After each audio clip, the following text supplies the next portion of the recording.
I got myself certified 2009. Okay, that was quite a while ago. Okay, should I introduce myself first, or you introduce? Okay. Hi, good afternoon. So today for Facebook Live, we have invited Alice, our yoga instructor. So she's a freelancer that we know of, and she actually has a full-time job as well. So today I'm very glad that I would like to introduce Alice to be with us, and I'm sharing some of the healthy benefits of being a yoga instructor and also benefits of yoga. Right. Thank you, Alice, for coming over today. Maybe you can share with us a little bit about yourself and how long you have been a yoga instructor. Good afternoon, everyone. I mean, the friends of Caregivers Asia, or all people, the viewers or the audience out there. I'm glad that I got this opportunity here, actually, to share my experience. Now, I'm through Singaporean. Okay.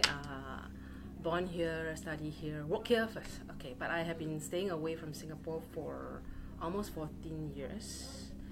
Started in China. Okay, and then to Hong Kong. But my job then was required a lot of traveling, and because I was overseas and I'm all alone, and I'm on a job whereby you take care of a P&L and all that kind. So my job can be very stressful. So yeah, I right now I'm actually a search executive search executive. Okay. But then yoga has been my passion, and I'm teaching yoga actually on my free time and on a free time whenever I can, trying to share my yoga experience with the people. So actually, since when do you started and find love in yoga?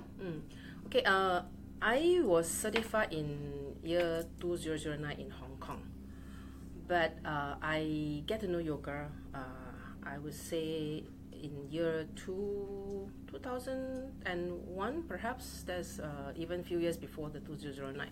But then, at that point of time, merely because I was overseas, I'm busy, I don't have much friends, so I said, I go some exercise, and nothing great happened, but just a form of exercising then.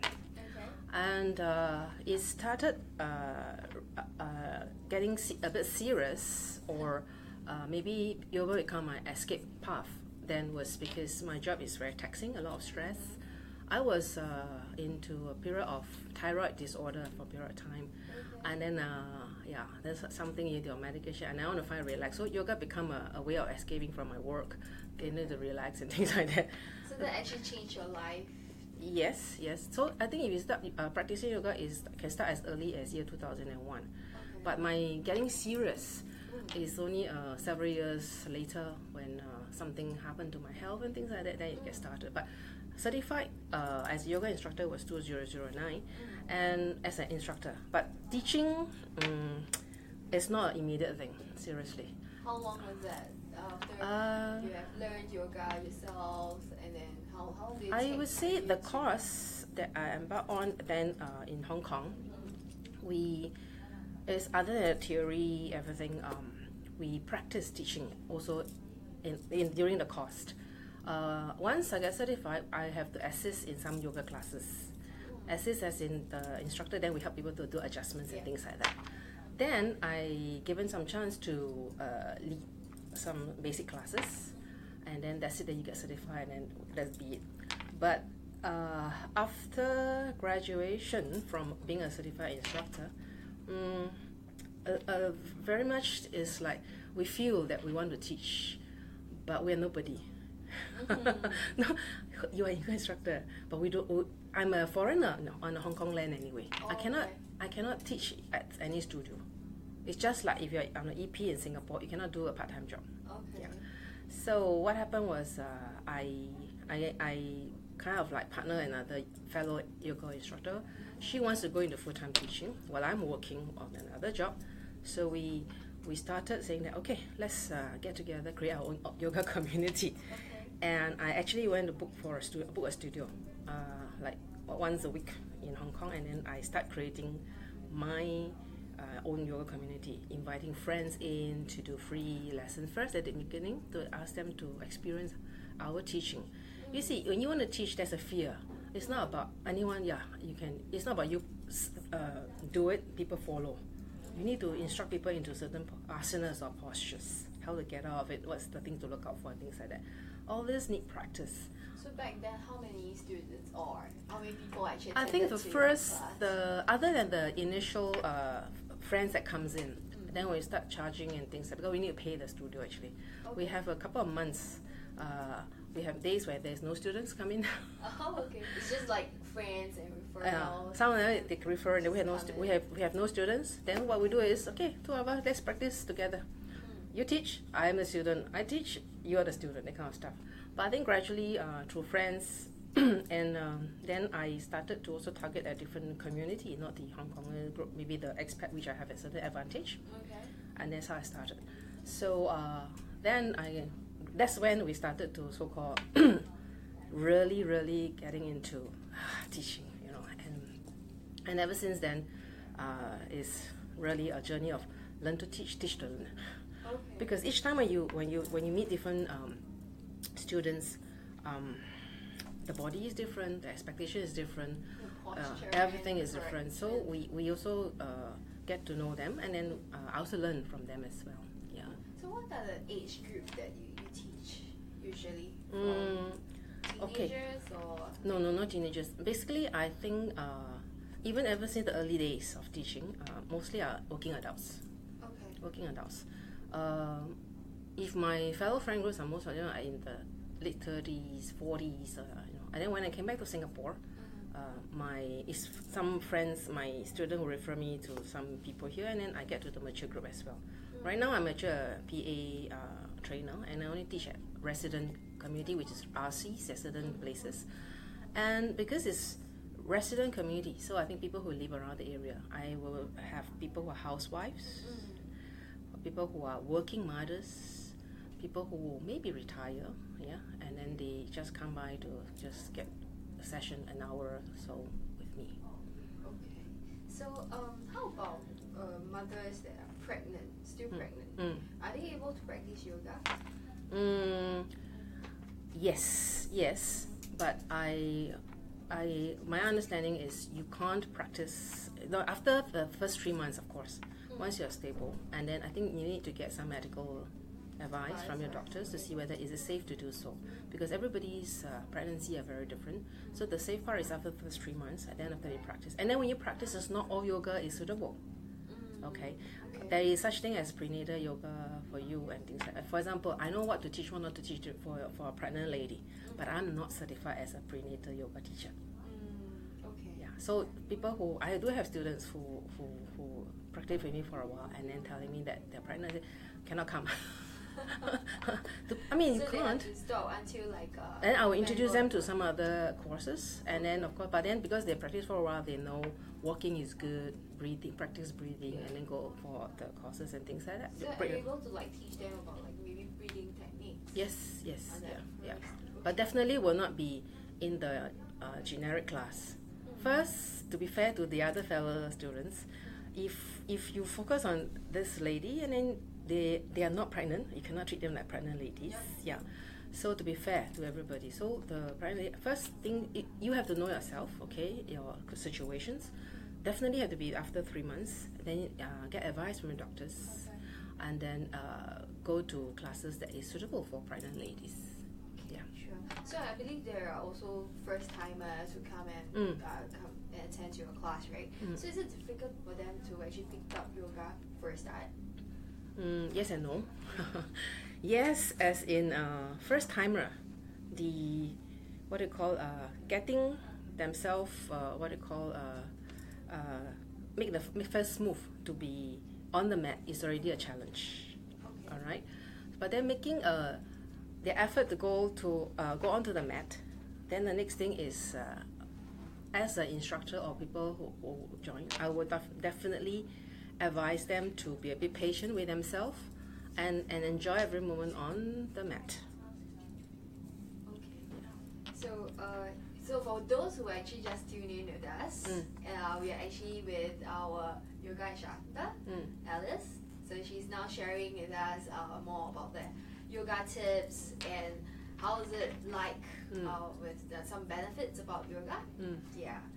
So just to continue our conversation. So maybe you can also share with us whether is yoga enough to keep one fit. So like is it yoga alone can keep someone to be very fit now, or actually you need more than that? I think keeping fit or staying healthy needs a lot of. It's actually all about lifestyle. Personally, that's my opinion. Yeah, it's a lifestyle. So we talk about lifestyle. You have to do things that you liked, do things at a convenient. Okay, and when you say living healthy, it's not just keeping yourself movement. It's not just the movement. It's also what you eat as well. Diet, health, a lot of things. So it's no fixed formula for one formula for all. But there are certain guidelines to look out for, like what you eat, what you look out for. And everybody's is very different. And then even in yoga practice, for example, me and you, body are different. Although we have all same, we are a human body, right? But maybe when going to certain postures, I can do better than you. But you can do better in another posture than me. Things like that. So what I'm trying to say is that just practice yoga alone, I do not agree that is enough. But practicing yoga definitely is a lot of fun, and it can facilitate you to get your interest into other exercises. Because when you make yourself on the mat, it's already a good effort. Then when you practice, you feel relaxed. Then you can actually go into things like walking, brisk walk, for example. You meet some friends in the yoga class. Socially connected is also healthy. And then you can say, okay, let's go for Zumba, for example, or even for KPRX. All this is all connected. That means you make yourself even more active. So that's actually take on many things that makes you healthy actually. So yoga alone in my own opinion, is not really enough. But personally, if you don't do anything, definitely you have to start with something. Better than nothing. Yeah. So do you think actually Singaporeans are aware of like the healthy benefits of doing yoga, or rather than like maybe, because I think a lot of them will know about classes like cardiac. They will think that maybe running is good and all that.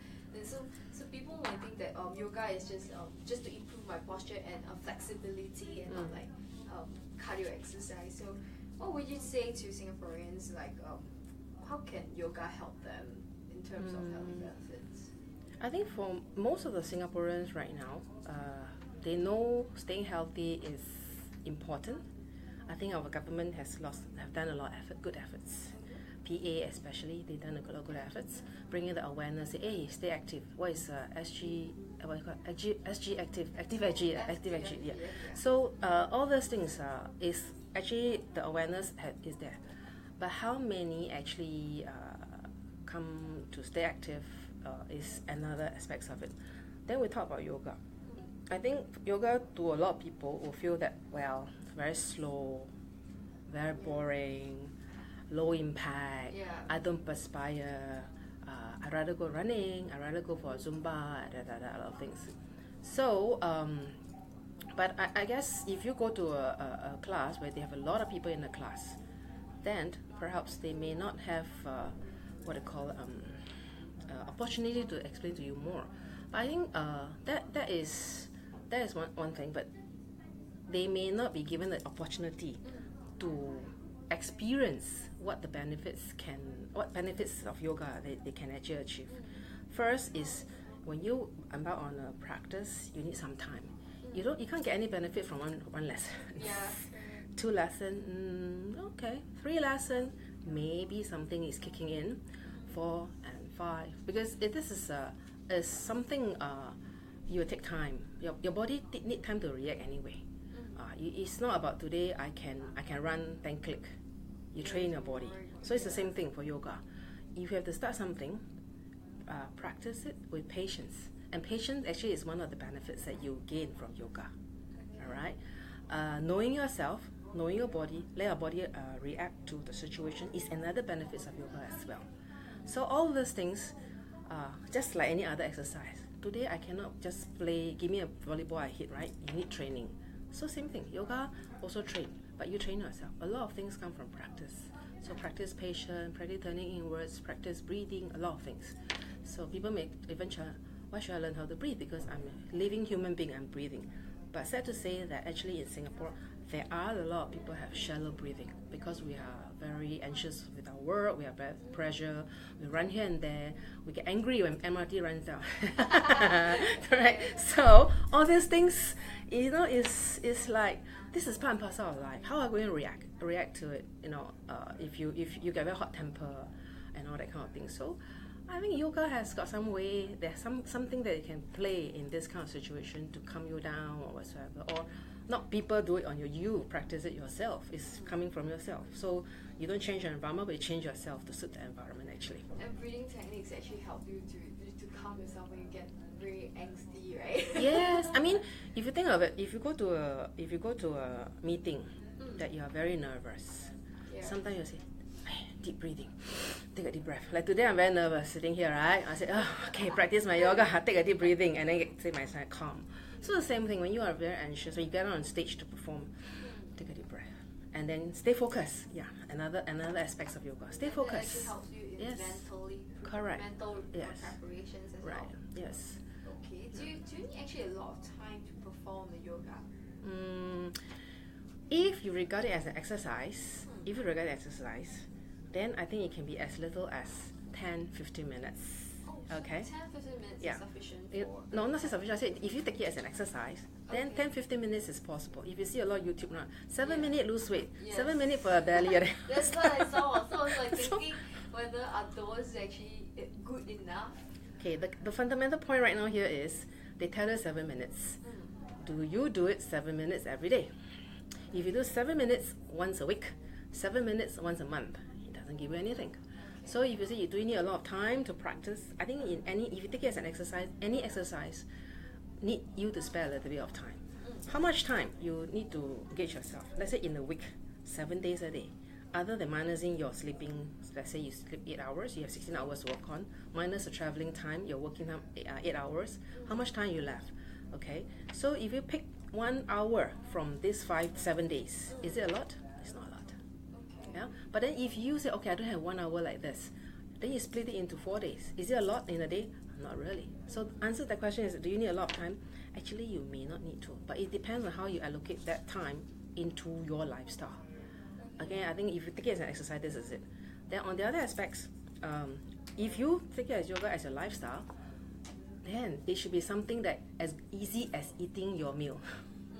Correct? So during your break time, you can actually do some yoga. Yes, perhaps. So. Like for example, myself, in the night, I like to do Supta Padasana. I mean, I will do some stretches before I sleep. No matter how late that is, it's also good, it's a habit now. Or leave my legs out to do the Paparita Karani though. So okay, relax my leg because I walk a lot today. You know? In the morning, lazy to get up from the bed.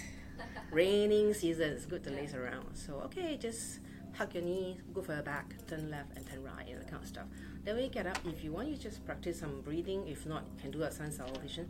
Sun salutation, 3 rounds, 5 rounds. You don't take 1 hour. Alright. But important thing is you get up, open the mat, and do it. But if you cannot open the mat, then do other things then. Even moving, stretching your neck and things like that. This is, let's say, part and parcel. It's just a little bit of yoga or stretching as well. Okay. So, and also okay, since it's lunchtime right now, right? I think a lot of maybe office ladies are actually looking at your video right now. So, do you think what are the stretches they can do during their break time as well? Break time? Yeah.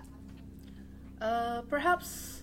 I mean during the maybe stretching on put your right palm, putting over to your left ears, and then you just try to stretch over. But I think important thing for this stretch, you have to relax your left shoulder. In case I'm going to my right, you relax. The more you relax on your left shoulders, you will be able to feel the stretch more on the left side of your neck. This is one. Another thing is because we're always on the computer, so the shoulders are very tight. So another thing is what I call moving the the shoulders, lifting your shoulder. Take a deep breath in and bring your shoulder up towards the ears. Roll it back and then exhale. This is very comforting. This is one because that will relieve those tension. I think tension tend to accumulate near your neck and your back. Because we play handphone, computers, all this. So I think the neck exercise lifting the shoulders, putting the knee like that. It's all good. It's all good. But if you're on the chair, then if you're lifting your legs up, kind of thing, and then also engaging your core. But if that is too difficult, just do the next exercise. I think that will feel good for you for the day. Yeah. Great. Okay, so maybe there are some maybe misconceptions of yoga that people might think is differently. So do you think are there any misconceptions of yoga that you'd like to clarify? I think one of the common one that I when I first started yoga teaching as well, I talked to some students, especially some from they are foreigners. People may think yoga is a religion. Okay, yeah, but I want to say I don't think so. Okay, and I've proven that yoga is actually a science and it's also an art. It is not a religion, but it is a practice that something founded 5,000 years ago. It is a practice that it may be adopted by a lot of other religions, even Hinduism, they adopt yoga practice and things like that. So what I want to say is that, at least to me, it's not a religion. And I think why I dare to say it's not a religion is because I practice under Indian masters as well. They don't ask me to go into Hinduism. Okay, I'm a free thinker, okay?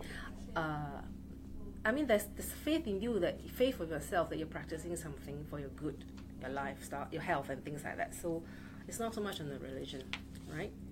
It's people think that it's religion. I would just say it's not. It's basically a science and an art. Science as it because when we talk about yoga, we are also focusing on the anatomy of the body, what muscles you have, the bone, the connectivities, and things like that. So when you practice a certain pose, you will know what muscles is engaged, okay? And when you make is it an inward rotation of bone or outward rotation and things like that. So this is all science, okay? It's science in medical. Okay, we're not medical students, but this is basically the fundamental of anatomy of a body. When we want to teach yoga, we need to learn that. So when we execute certain asanas or instruct people to go into it, we need to look out for all these things. One is an art because it's basically movement that you execute, going with the rhythm of your breath.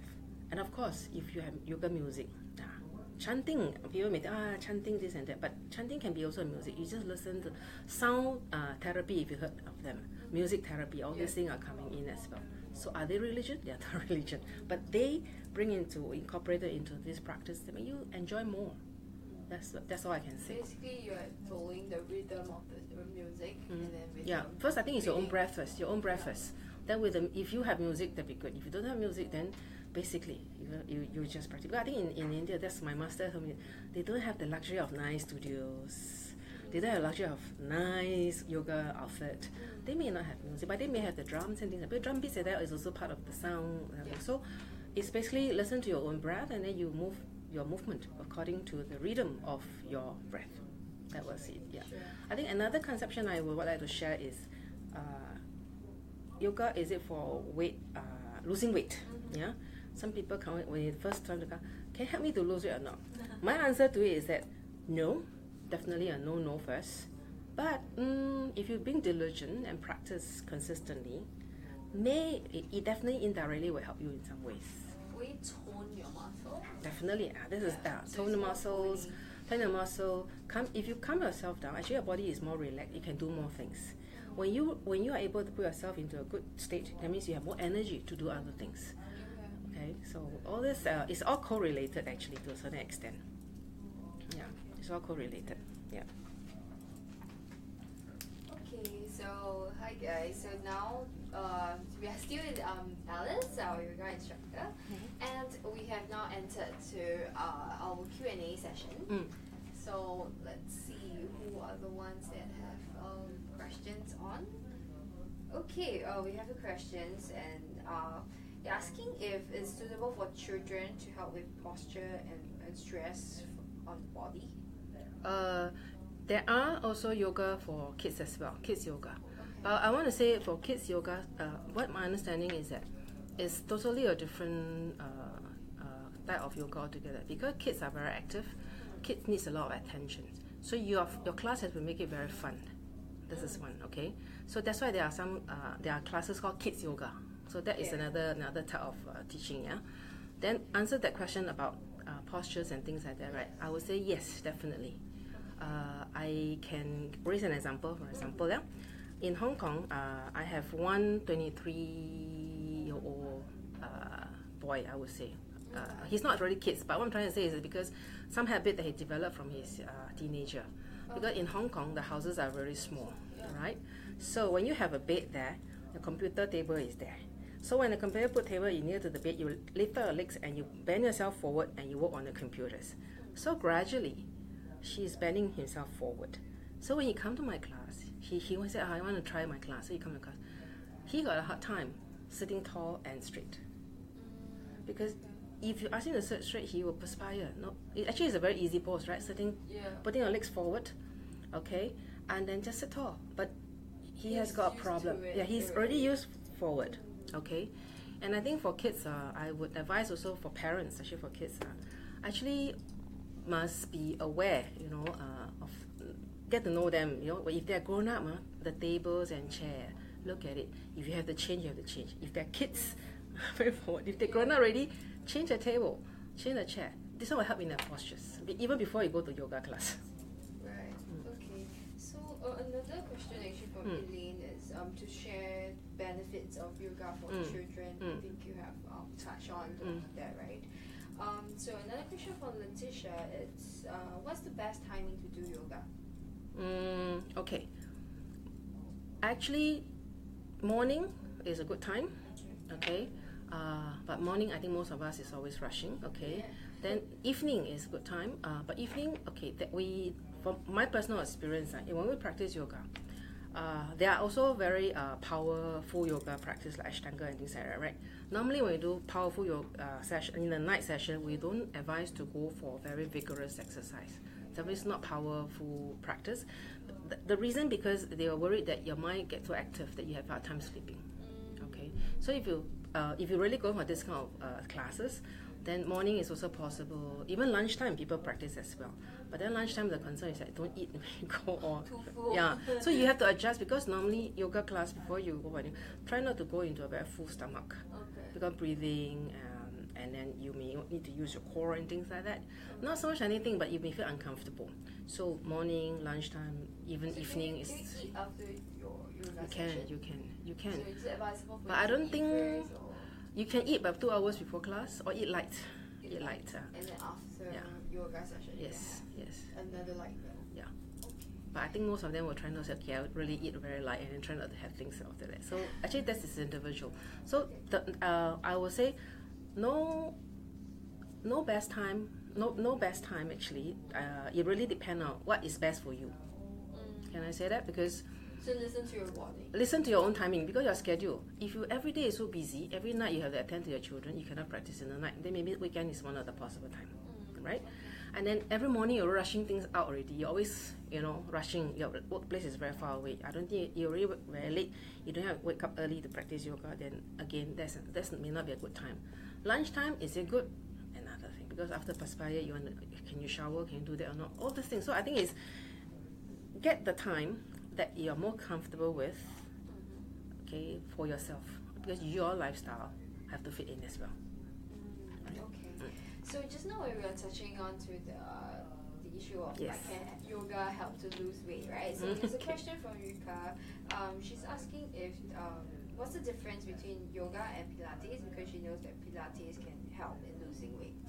Pilates, I would say just like this, yoga also possible, but you need time. Any practice of this, right? Pilates actually is more of it depends on Pilates mat or Pilates reformer, yeah. So Pilates actually they also have some yoga postures, but they incorporated within the Pilates, the kind of breathing and things like that. They basically are actually more of postures correction, working very much on the core, practice on the core or your body posture. They're correcting that actually. For us, for yoga practice, we are also going to. So I don't think Pilates will want to advertise it is losing weight, but it's more towards of posture correcting. And then because as long as your body is moving, get active and move, actually definitely it will definitely help in your weight management. I would say, yeah. So it's yoga. I say if you want to do it one time, does it lose weight? Even if you go for hot yoga, you lose weight maybe 1 kilo. But come on, actually it's losing just water content in the body. right? You perspire out. Yes, yes. So and if you go exercise, you perspire, and then your blood circulation get good. You drink more water, you rest because you're tired. You rest, and then all this that is indirectly helping you. But don't treat it as losing weight activity first. But look at more positively. That yes, because you are trying to use this to help you, in your big objective of losing weight. But of course, fastest way of losing weight is to get yourself more cardio exercise. Okay. But the thing is that if you have not been exercising, straight away go to cardio, you may not enjoy it that much. Yeah. Okay. Sure. So and also for viewers actually just tuning to us, so please send us your questions right now because we are actually taking the last few questions for now. Okay. Okay, and one more question from Ross. She's asking her grandma just had a fall, and she's over about 60 years old. So Right. is she safe to do yoga for now? Have a fall. Recently. If because of the age issue, depending on how serious is the fall. Okay. Okay. When they have this kind of medical what you call condition, my advice is always definitely good to get the doctor's advice. Okay. And because if maybe relating to some joints here and there, tendency is that the doctor may ask them to go for some physiotherapy. I think, yeah. So physiotherapy, they may actually give them certain exercise. Okay, let's say if they fall onto the knee, they may have some exercise for the knee and things like that. So it's okay to practice that. But if you go to a class, then they have to be mindful whether she can manage or not. This is one.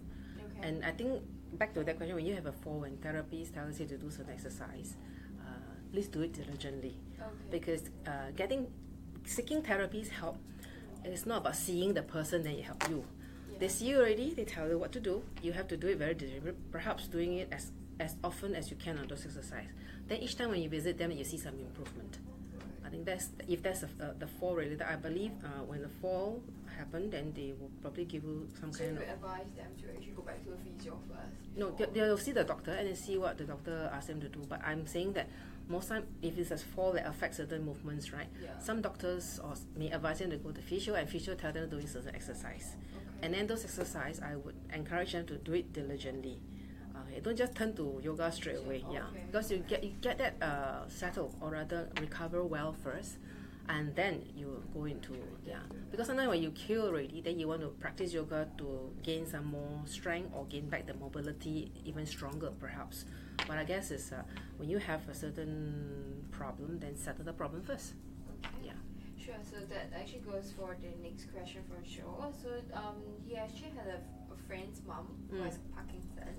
So he's asking if yoga is actually beneficial for her.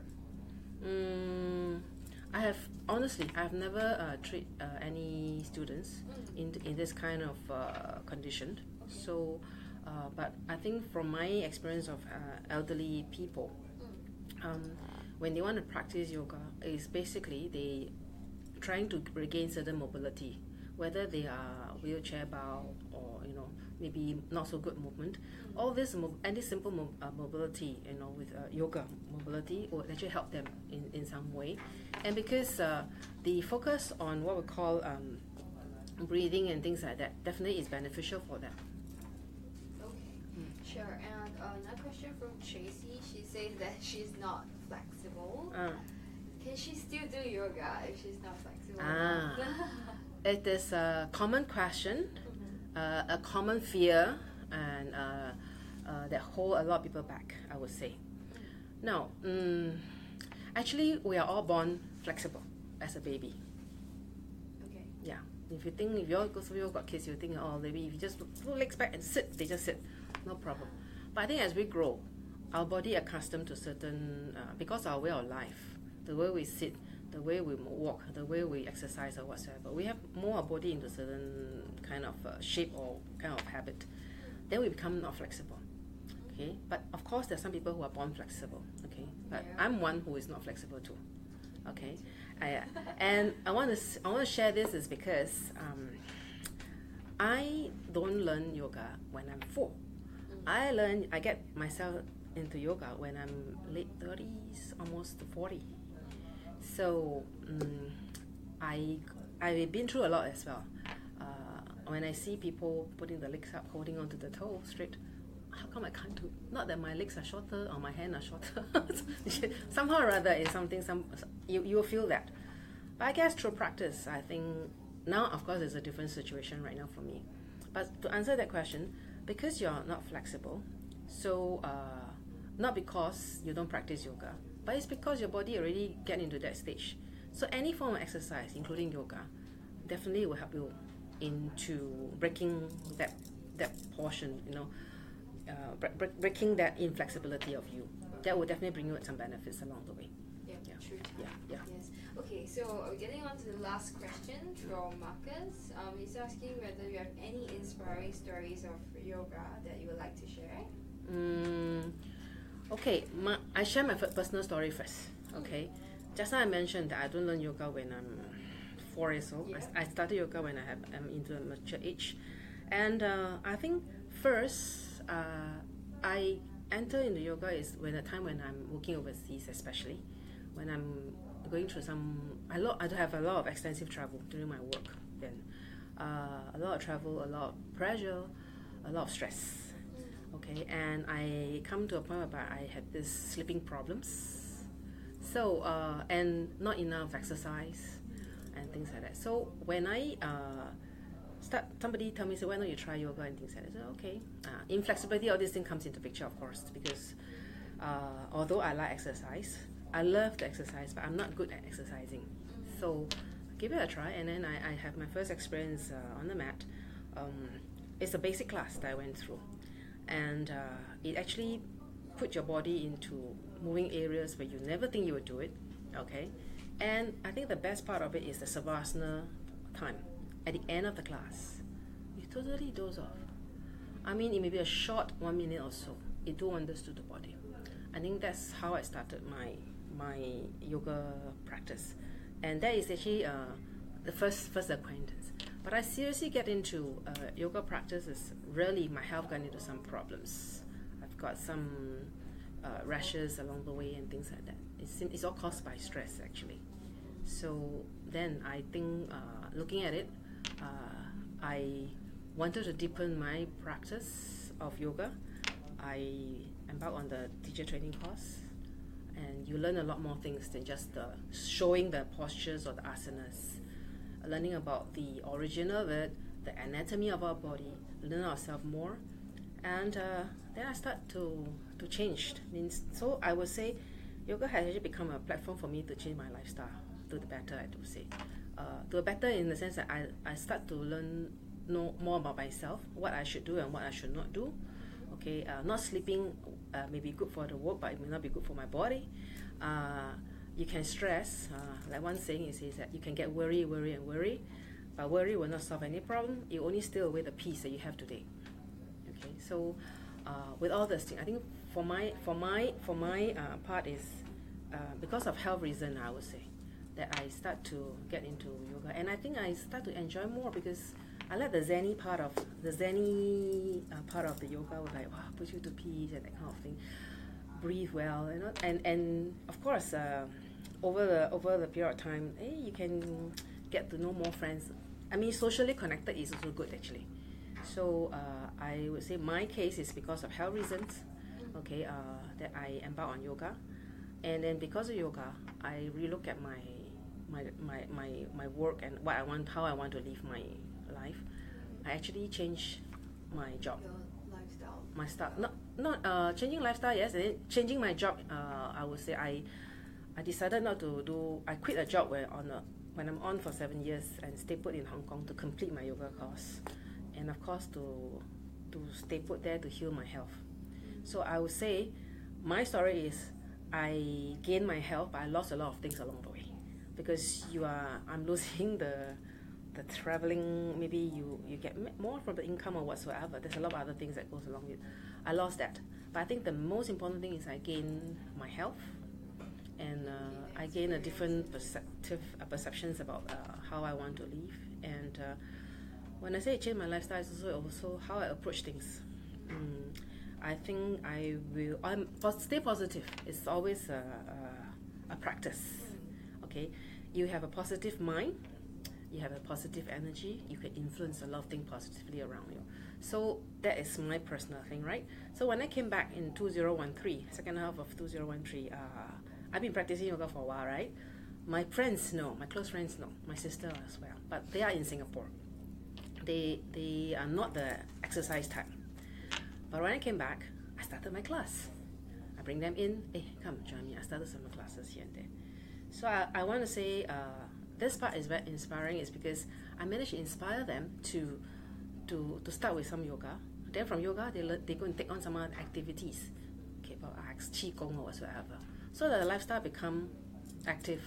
So if you ask me, nothing can be nothing great, but I think all these little things matters a lot because it changed people's life though.